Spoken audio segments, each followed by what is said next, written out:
Nous voici de retour sur ce plateau pour la suite, la continuité de votre émission intitulée Devenez millionnaire grâce à l'élevage. Autrement, nous pourrions le dire, devenez millionnaire en pratiquant l'élevage. Et oui, aujourd'hui, comme nous venons de le dire tout à l'heure là, c'est notre quatrième jour, notre quatrième séance qui a pour thème le type d'élevage.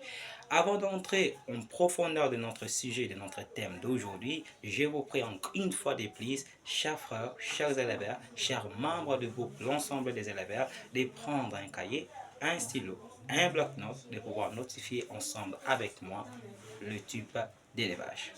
Question de départ, qu'est-ce que c'est un type d'élevage? Voici la réponse. Un type d'élevage est une branche de l'élevage d'où l'on caractérise chaque espèce animale. J'aimerais que nous puissions comprendre cette définition par cette illustration. Nous prenons l'élevage comme étant un arbre. Connaissant un arbre a des différentes branches. Alors l'élevage, tous en général sont appelés l'élevage. Mais en particularité, il y a de différentes branches, il y a des différentes catégories, il y a des différents types d'élevage. Comme je vous l'avais dit hier, je pense que chaque espèce animale a sa façon d'être traitée et sa façon d'être élevée. C'est par là que nous allons parler des différents types d'élevage. Alors, quels sont ces différents types d'élevage? Nous allons découvrir ensemble avec vous. Prenez un cahier, prenez un stylo et notez. Le premier type d'élevage que nous citons dans cette émission est l'apiculture. Qu'est-ce que c'est l'apiculture? L'apiculture est une technique d'élevage qui consiste à élever des abeilles. Oui, l'apiculture, c'est une technique d'élevage. On peut dire que c'est une branche d'élevage qui consiste à élever des abeilles dans le but de l'obtention du miel, de la sueur et bien d'autres produits. Nous passons à la deuxième type d'élevage appelé l'aquaculture.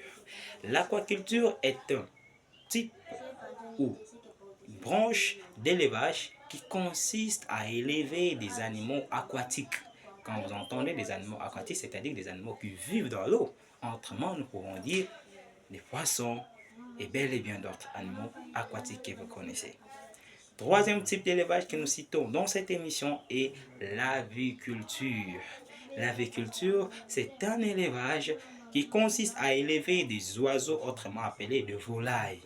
Et quand on y parle de l'élevage des oiseaux et des volailles, appelé apiculture, nous voyons l'élevage des poules, des canards, des dindons, ainsi de suite. Quatrième type d'élevage que nous citons dans cette émission est l'élevage des bovins, autrement appelé l'élevage des grands ruminants, que nous avons cité hier dans le socle d'élevage appelé extensif ou des grands espaces. Ici, nous avons le type d'élevage appelé l'élevage des bovins ou des grands ruminants qui consiste à élever des grands ruminants, c'est-à-dire l'élevage de vaches, de bœufs et de tout autre animal de grande taille.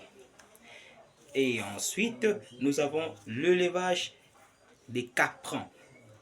L'élevage des caprins, c'est aussi un des types d'élevage, mais qui consiste à élever les espèces caprines, c'est-à-dire la chair, le mouton ou autrement appelé de petits ruminants. Ensuite, nous continuons dans ce parcours de différents types d'élevage. Nous avons l'élevage d'équidés. L'élevage d'équidés, c'est une forme de levage qui consiste à élever de mammifères à pattes terminées par un seul doigt. Autrement, nous pourrions dire l'élevage des mammifères ayant des sabots. Par exemple, nous avons le cheval, nous avons l'âne et toute autre espèce.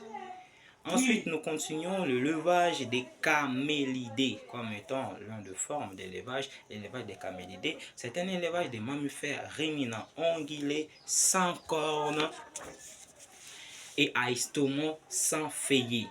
L'élevage des camélidés, comme on venait de le dire, c'est un élevage de mammifères ruminants, ongulés, sans cornes et sans feuillet. Par exemple, nous pouvons citer le chameau, le dromadaire et l'âne. Alors, en parlant des élevages camélidés, nous avons entendu qu'il s'agit bien des mammifères sans cornes, ongulés et sans feuillet.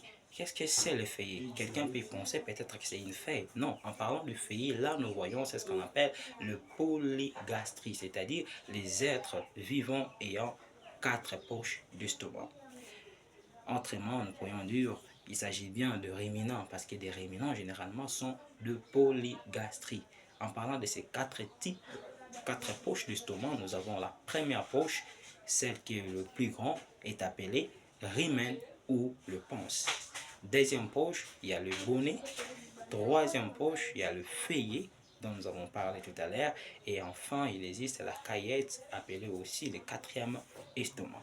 Alors, chers amis, chers élèveurs, chers membres du groupe, l'ensemble des éleveurs, nous venons tout à l'heure là de partager avec vous les différents types d'élevage. Et ce n'est pas que ça, nous avons dit résumé. Il y a plusieurs que nous pourrions aussi parler de l'élevage canine qui consiste à élever des chiens, de l'élevage porcine qui consiste aussi à élever du porc. Alors, si vous avez bien compris, bien. Et si vous n'avez pas bien compris, n'hésitez pas à nous poser des questions. Nous sommes bel et bien disponibles pour pouvoir vous répondre. Aujourd'hui, nous nous arrêtons là et nous souhaitons bonne journée à tous. Merci.